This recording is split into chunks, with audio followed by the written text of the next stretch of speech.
The opinions and views expressed in Political Talk belong to its commentators and are not those of Nexstar Media Incorporated, this station, or their affiliates or employees.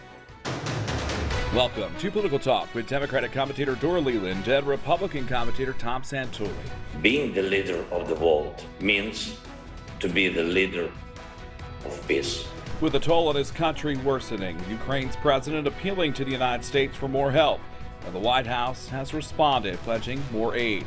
While President Biden, for the first time, referring to Vladimir Putin as, quote, I think he is a war criminal. Will you be meeting with him? I think his referring to Vladimir Putin as a war criminal is accurate. I think much of the world feels that way at this point.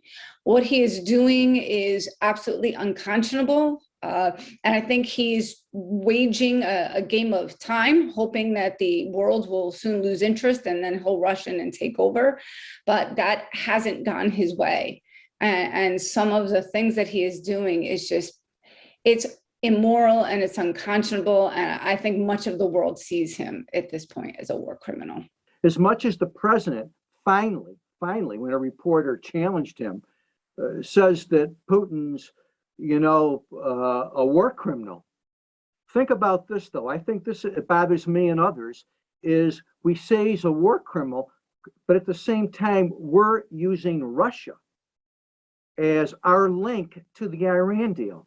How is somebody a war criminal in a country that we're punishing, that's murdering kids, that's murdering people of all age, bombing civilians, but the United States of America is using Russia to get to Iran?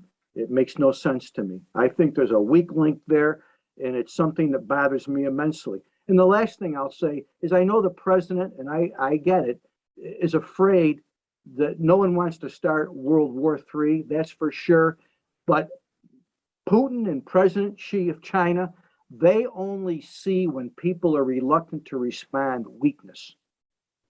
And when they see weakness, they take advantage. And that's what Putin's doing. Putin's not going to go away. And I think we have to get tougher on him if we're going to bring justice. If he's truly a war criminal, then let's act like he's a war criminal. I just would like to emphasize, I wholeheartedly agree with Tom. I think that this is a test of whether or not the NATO nations and democracy can hold. And I think that Putin is really looking to see what will happen. And I think the message has to be loud and clear without any vacillation that this type of aggression is not tolerated, that the world will not tolerate it. History has shown us if you appease a dictator, the repercussions are disastrous. That will do it for this edition of Political Talk. For this edition and past episodes, simply log on to our website, mytwintears.com.